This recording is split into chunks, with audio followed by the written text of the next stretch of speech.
బాల శబరి, భక్త శబరి. శబరి ఒక కోయ జాతి పిల్ల. మనం అనుకుంటూ ఉంటాం ఆ కులము ఈ కులము, ఆ కులం గొప్పవాళ్ళు ఈ కులం గొప్పవాళ్ళని. కులము కాదు గొప్ప, వారి మనస్సు, ఆ వ్యక్తి గొప్పవాడు, అంతేగాని కులంతో సంబంధం లేదు. శబరి కోయ జాతి పిల్ల. ఆమె వయసు 8 సంవత్సరాలు. అడవిలో నివాసం, అడవిలో ఉంటుంది. అంత చిన్న వయసులో 8 ఏళ్ల వయసులోనే పెళ్లి చేయదలిచాడు ఆమె తండ్రి. ఆ సందర్భంగా పెళ్లివారికి విందు చేయడం కోసం సజీవంగా ఉన్న 100 మేకలను తెచ్చి ఇంటి చుట్టూ కట్టివేశాడు. వాటిని చూసి శబరి తండ్రిని అడిగిందనమాట, ఏంటి నాన్న ఈ చుట్టుముట్టు ఇంటి చుట్టూ 100 మేకలను కట్టేసి ఉంచారు, దేనికోసం అని అడిగింది. అప్పుడు తండ్రి చెప్తాడనమాట, రేపు నీకు పెళ్లి తల్లి, వచ్చే అతిథులకు విందు చేయడానికి మేకలు అని చెప్పిన తండ్రి మాటలు విని భయాందోళనకు గురైపోయింది శబరి. తమ సంతోషం కోసం, తమ ఆకలి తీర్చడం కోసం జీవహింస తగదని, వాటిని చంపవద్దన్న శబరి మాటలను చిన్నపిల్ల మాటలుగా జమకట్టాడు తండ్రి. అలా జమకట్టి ఆమెను లెక్క చేయకుండా అక్కడి నుంచి వెళ్ళిపోయాడు. రేపు తన పెళ్లి కోసం చావబోతున్న ఆ అమాయక జీవాలను చూస్తూ ఉంటే శబరి మనస్సు ద్రవించిపోయింది. ఏం చేస్తే ఈ మేకల ప్రాణాలు దక్కుతాయా అని ఆలోచనలో పడింది. నిద్ర పట్టడం లేదు, మేకలే కనిపిస్తున్నాయి, పడుకుంటే మేకలే కనిపిస్తున్నాయి. వాటిని చంపితే ఎంతో పాపం కదా తండ్రికి, అందరికీ కుటుంబం అంతా పాపం చుట్టుకుంటుంది, ఏం చేయాలి ఆమె అర్థం కాక ఆందోళనతో పడుకుంది. కానీ నిద్ర రావడం లేదు. అలా ఆలోచిస్తూ ఆలోచిస్తూ పెళ్లిగా ఎవరికంటా పడకుండా అర్ధరాత్రి లేచి ఇంటి నుండి వెళ్ళిపోయింది. అలా ఇల్లు వదిలి వెళ్ళిపోవడం వల్ల తన పెళ్లి జరగదు. తన పెళ్లి ఆగిపోయినందువల్ల 100 మేకల ప్రాణాలు నిలబడతాయని ఆలోచించింది. అలా ఆలోచించి అర్ధరాత్రి వెళ్ళిపోయింది. ఎంతో దూరం నడిచి నడిచి అలసిపోయింది. పూర్తిగా దాహంతో డసిపోయి గంగా తీరానికి వచ్చింది. వచ్చి అక్కడ గంగలో ఒక దోసెడు నీళ్లు తాగింది. అది ముని ఆశ్రమానికి దగ్గరగా ఉంటుంది అనమాట గంగా నది. ఆ విషయం శబరికి తెలియదు. అలసిపోయి చాలా కాళ్ళు ముందుకు సాగక, నడవలేక ఆశ్రమం వాకిల్లోనే నిద్రపోయింది. సూర్యోదయానికి ముందే మళ్ళీ నిద్ర లేచింది. అప్పటి వారు సూర్యోదయానికి ముందే లేచేవారు కదా, ఇప్పటిలాగా 7-8కి నిద్ర లేస్తారు చాలా మంది. అంటే ఇప్పుడు కూడా కొంతమంది ఉదయమే లేచి కాలకృత్యాలు తీర్చుకునే వారు ఉన్నారు, కానీ ఆ కాలంలో మాత్రం చాలా వరకు అందరూ సూర్యోదయానికి ముందే లేచేవారు. అలా సూర్యోదయానికి ముందే లేచి ఇంతకు ముందు తాను నీళ్లు తాగిన గంగ వద్దకు వెళ్ళింది. అక్కడ వెళ్ళి స్నానం చేద్దామని ఆలోచించింది. ఆ మార్గమంతా అడవి ముళ్ళతో, డొంకలతో, చాలా అస్తవ్యస్తంగా, చాలా చెత్తాచెదారంతో నిండి ఉంది గంగా తీరం అంతా. అప్పుడు అరుణోదయ కిరణాల వెలుగులో, అంటే మసక వెలుతురు ఉంటుంది, మసక చీకటిగా ఉంటుంది. అప్పుడు పూర్తిగా తెల్లవారదు కదా, ఆ సమయంలో వచ్చే చిన్న వెలుతురుతోనే ఆ తోవలోని ముళ్ళన్నింటినీ తొలగించుకుంటూ మార్గమంతా శుభ్రం చేసింది. అంతా శుభ్రం చేసి గంగా తీరం చేరుకుంది శబరి. గంగా నదిలో స్నానం ఆచరించింది. ఆశ్రమంలో మతంగ మహాముని ఉంటారు. ఈ మతంగ మహాముని చాలా గొప్పవాడు. ఏ విధంగా అంటే భూత భవిష్యత్ వర్తమానాలు తెలిసినవాడు, జ్ఞాన దృష్టి ఉన్నవాడు.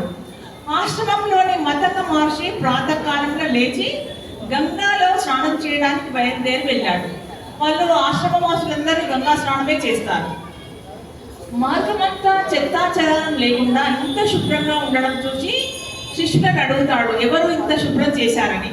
అప్పుడు ఒక శిష్యుడు చెప్తాడు, ఆచార్య, నిన్న సాయంకాలం ఒక బాలిక మన ఆశ్రమ వాకిలి వద్దకు వచ్చి నిద్రపోయింది. ఉదయాన లేచి మార్గాన్ని శుభ్రపరిచి ఇప్పుడు గంగలో స్నానం చేస్తుంది అని శిష్యులు చెప్తారు. అప్పుడు గంగ ఒడ్డుకు వెళ్ళిన మహర్షి ఆ బాలికను చూడగానే విస్మయం చెందాడు, చాలా ఆశ్చర్యపోతాడు. ఎందుకంటే ఆయనకు భూత భవిష్యత్ వర్తమానాలు తెలుసు కాబట్టి. భవిష్యత్తులో ఆ బాలికకు కలగబోయే అదృష్టానికి ముని ఆశ్చర్యపోతాడు, అబ్బురపడిపోతాడు. జ్ఞాన దృష్టి గల మతంగ ముని మహావిష్ణువు అవతారమైన శ్రీరాముని దర్శనం చేసుకునే భాగ్యశాలి అని తెలుసుకుంటాడు. శిష్యులను పంపి ఆ బాలికను పిలిపించాడు. తాను నిద్రించిన ఆశ్రమం మతంగ ముని ఆశ్రమం అని ఆ శబరి బాలికకు తెలియదు. భయభక్తులతో మహర్షి దగ్గరకు వెళ్తుంది. వెళ్ళి మహర్షి కాళ్ళ మీద పడి, ఆచార్య, ఇది మీ ఆశ్రమం అని నాకు తెలియక నిద్రపోయాను, మన్నించండి. ఈ దాసురాలి పేరు శబరి. నా తండ్రి నాకు పెళ్లి చేయదలిచాడు. పెళ్లి చేయదలిచి విందు కోసం 100 మేకలను చంపాలని నిశ్చయించాడు. జీవహింస మహాపాపం. నా తండ్రికి ఆ పాపం అంటరాదు. ఆ పాపం నా తండ్రికి తగలకుండా ఏం చేయాలని ఆలోచించాను. నాకు ఇష్టం లేదు.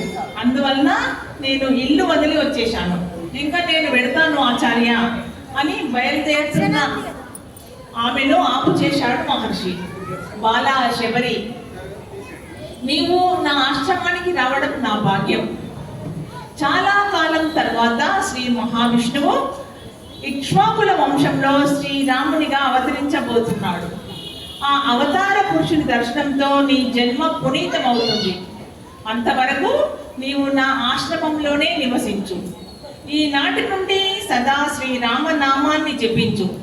అవతార పురుషుడైన శ్రీరాముడే ఈ ఆశ్రమానికి తానుగా వచ్చి ఈ ఆశ్రమానికి విచ్చేసి నీకు దర్శన భాగ్యం కలిగిస్తాడు అని చెప్పాడు మహర్షి. అంటే మతంగ మహాముని ఎంత గొప్పవాడో చూడండి. శ్రీ మహావిష్ణువు రాబో కాలంలో జన్మిస్తాడు. ఆ పేరు కూడా నామకరణం కూడా శ్రీరాముడని ముందే గ్రహించాడు. ఆ శ్రీరాముడు ఈ బాల శబరి వృద్ధ శబరి అయ్యాక దర్శనమిస్తాడు. ఇది మొత్తం మతంగ మహాముని దివ్య దృష్టి ద్వారా చూసి కనుగొన్నాడు. అంటే ఆ తపస్సు ద్వారా వారికి అంత శక్తి అలవడుతుంది. ఆచార్యుడి దివ్య వాక్కులకు బాల శబరి పులకించిపోయింది. ముని పాదాలకు భక్తితో వందనం చేసింది. ఆనాటి నుండి శబరి ముని వాటికలోనే పరమ పవిత్రంగా శ్రీరామ నామాన్నే జపిస్తూ శ్రీరాముని దర్శనానికై ఎదురు చూసింది. అక్కడే ఆశ్రమ వాసులకు సేవ చేస్తూ, ఆశ్రమాన్ని శుభ్రపరుస్తూ, శ్రీరామ నామంతో జీవితం గడుపుతూ, చుట్టుముట్టు ఉన్న మునులందరితో పరిచయం పెంచుకుంటూ, మునుల ద్వారా జ్ఞానాన్ని నేర్చుకుంటూ జీవితాన్ని కొనసాగిస్తుంది రామనామంతో శబరి. శబరి కోరిక నెరవేరింది. శ్రీరాముడు లక్ష్మణ సమేతుడై తన ఆశ్రమానికి వచ్చాడు. ఎప్పుడు వచ్చాడు? బాలశబరి 8 సంవత్సరాల బాలశబరి కన్యగా మారింది. కన్య యువతిగా మారింది. యువతి ప్రౌఢ వయసు వచ్చింది. ప్రౌఢ వయసు దాటి వృద్ధాప్యంలోకి వచ్చింది. వృద్ధాప్యం మీద పడిన తర్వాత బొడలంతా ముడతలు పడింది.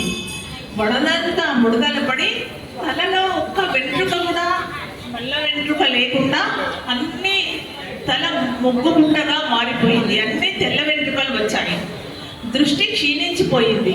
అంటే చూపు కూడా సరిగా అందడం లేదు. నడవలేని స్థితిలో ఉంది. అటువంటి స్థితిలో ఉన్నప్పుడు శ్రీరాముడు శబరికి దర్శన భాగ్యం కలిగించాడు. ప్రేమతో భక్తితో ఆమె రుచి చూసి పెట్టిన ఇంగిలి పనులను ఆరగించి భుజించి శబరిని ధన్యురాలిని చేశాడు. వృద్ధ శబరి భక్తి తత్పరతను లోకానికి విదితం చేశాడు శ్రీరాముడు. శ్రీరాముని దర్శనంతో స్పర్శతో వృద్ధ శబరి తన యావజ్జీవ కష్టాలు, వేదన, ఎదురుచూపులు అన్నీ మరచిపోయి రాముడి సన్నిధిలో పునీతురాలైంది. ఆమె జీవితమంతా ఎన్నో కష్టాలను ఎదుర్కొంది. ఎన్నో ఇబ్బందులు పడ్డది. ఆశ్రమంలోనే ఉంది. ఆ వేదనలు, ఎదురుచూపులు శ్రీరాముడి కోసం ఎంతో ఎదురు చూసింది. జీవితం అంతా ఎదురు చూసింది. చివరికి ఆమె కోరిక ఫలించింది. ఆమె ఆ కష్టాలను జీవితమంతా పడ్డ కష్టాలను, వేదనలను, ఎదురు చూపులను అన్నింటినీ మర్చిపోయి రాముడి దర్శనంతో పులకించిపోయి ఆయనలో పునీతురాలై చివరికి ఆయనలో కలిసిపోయింది. మోక్షాన్ని పొందింది. ఇది భక్త శబరి వృత్తాంతం.